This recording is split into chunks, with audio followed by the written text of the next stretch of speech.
الحمد لله رب العالمين أشهد أن لا إله إلا الله وحده لا شريك له وأشهد أن سيدنا ومولانا محمدا عبده ورسوله صلى الله تبارك وتعالى عليه وعلى آله وصحابه وذرياته أجمعين.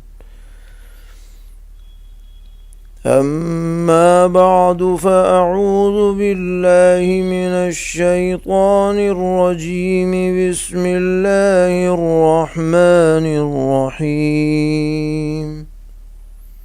قل أطيعوا الله والرسول فإن تولوا فإن الله لا يحب الكافرين.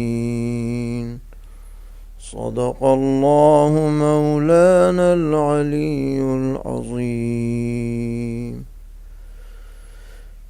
محترم بھائیوں اور بزرگوں، آج شب برات ہے اور اس رات کے بارے میں مختلف صحابہ کرام رضی اللہ تعالی عنہم سے متعدد روایات مروی ہیں. وہ اگرچہ سنداً ضعیف ہیں لیکن مجموعی طور پر ان سب کو سامنے رکھنے سے اس رات کی کچھ نہ کچھ اہمیت اور فضیلت حضرات علماء کرام نے تسلیم فرمائی ہے. اس لیے بغیر کسی التزام کے آج کی رات میں خشوع و خضوع کے ساتھ اللہ تبارک و تعالی کی عبادت میں حسب وسعت مشغول رہنا اچھی بات ہے. لیکن ہمارے معاشرے میں اس رات کو آج کل ایک تہوار کسی شکل دے دی گئی ہے کہ لوگ شب برات منانے کے لیے باقاعدہ غسل کرتے ہیں، نئے کپڑے پہنتے ہیں اور پھر قبرستانوں کے اندر پرانی قبروں کو ٹھیک ٹھاک کرتے ہیں. اس رات میں قبرستان جانے کو ضروری سمجھتے ہیں. مسلم آبادیوں میں پوری رات ایک چہل پہل رہتی ہے. ٹولیوں کی ٹولیاں ادھر سے ادھر مساجد اور قبرستان میں جاتی آتی نظر آتی ہیں. یہ سب طریقے لوگوں نے اپنی طرف سے ضروری سمجھ لیے ہیں، ان کی اصلاح لازم ہے. اور اس کی شکل یہ ہے کہ جس آدمی کو موقع ہو وہ اپنے گھر میں تنہائی کے اندر انفرادی طور پر عبادات میں مشغول ہو، اور عبادت بھی کوئی متعین نہیں ہے. نماز پڑھے، جتنی چاہے پڑھے، تھک جائے تو قرآن پڑھ لے، تسبیحات پڑھ لے، کوئی دینی کتاب پڑھ لے.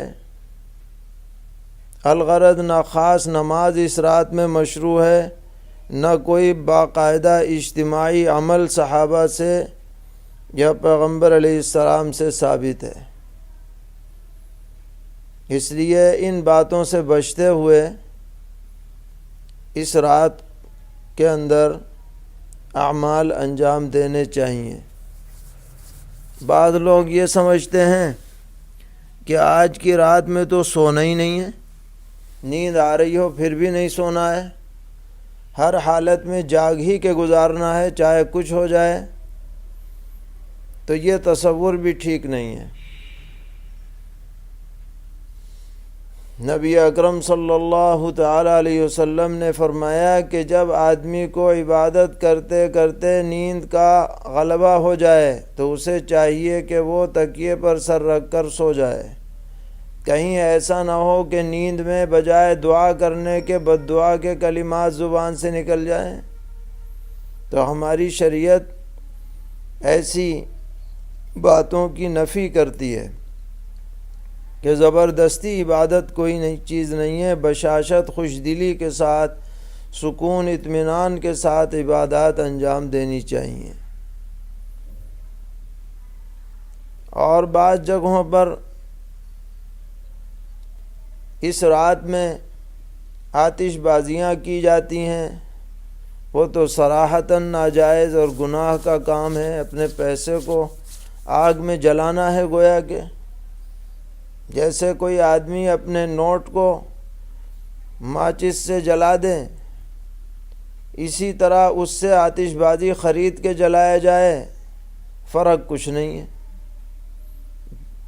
دیگر قوموں کے ساتھ مشابہت بھی پائی جاتی ہے، اس لیے اپنے بچوں کو اور اپنے گھر والوں کو آتش بازیوں سے پوری طرح روکنا چاہیے، منع کرنا چاہیے،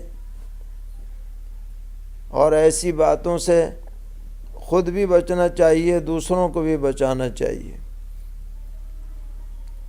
اصل دینداری یہ نہیں ہے کہ جو ہمارے جی میں آئے وہ کریں، بلکہ اصل دینداری یہ ہے کہ آدمی اللہ اور اس کے رسول کی اطاعت کرے۔ یہی بات اس آیت میں فرمائی گئی۔ اللہ تبارک و تعالیٰ کا ارشاد ہے، قُلْ اطیعوا اللہ والرسول، اے پیغمبر آپ اعلان فرما دیجئے کہ اللہ کی اطاعت کرو، رسول کی بات مانو۔ فَإِن تَوَلَّوْا فَإِنَّ اللَّهَ لَا يُحِبُّ الْكَافِرِينَ، اگر تم منہ موڑو گے، اعراض کرو گے، منمانی کرو گے، خدا اور رسول کے احکامات کی پامالی کرو گے، تو اللہ تعالیٰ انکار کرنے والوں کو پسند نہیں فرماتے۔ اس لیے ہر مسلمان کو ہر طرح کی خرافات سے، رسومات سے، غلط باتوں سے بچنا چاہیے۔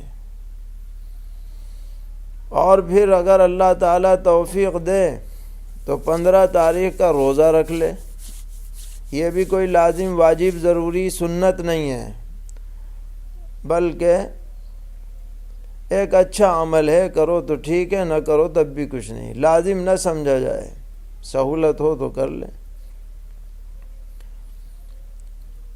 کل پیر کا دن ہے 15 شعبان، تو پیر کے دن کے روزہ رکھنا مستحب ہے، پیر کی نیت سے رکھ لیں آدمی، جیسے پیر جمعرات کا روزہ رکھا جاتا ہے۔ اسی طرح ایام 20 جو چاند روشن ہوتا ہے مہینے میں، ان دنوں میں روزہ رکھنا یہ مستحب ہے، اس میں ایک 15 بھی آتی ہے، 15 تاریخ بھی، اس اعتبار سے بھی روزہ رکھا جا سکتا ہے۔ لیکن یہ جو باتیں آج کی رات میں مشہور کر دی گئی ہیں اور ایک تہوار کسی شکل اس رات کو بنا لیا گیا، اجتماعی عبادات کی شکلیں جو سامنے آ رہی ہیں، ان سے بہرحال بچنا چاہیے اور انفرادی اعمال میں لگے رہنا چاہیے، اپنے گھروں میں لگیں، گھر کے بھی کمروں کے اندر گھر کا ماحول عبادت والا بنائیں، بچوں کو بچیوں کو اس کی تاکید کریں، اور ہر آدمی کو چاہیے کہ اس رات میں اللہ تبارک و تعالی سے سچی توبہ کرے اور یہ عزم کرے کہ آئندہ ایسے اعمال سے بچیں گے جن سے اللہ تعالی ناراض ہوتے ہیں۔ اور ایسے اعمال اختیار کریں گے جن سے اللہ تبارک و تعالی خوش ہوتے ہیں۔ یہ چند باتیں آج کی اس رات کی مناسبت سے عرض کر دی گئی ہیں۔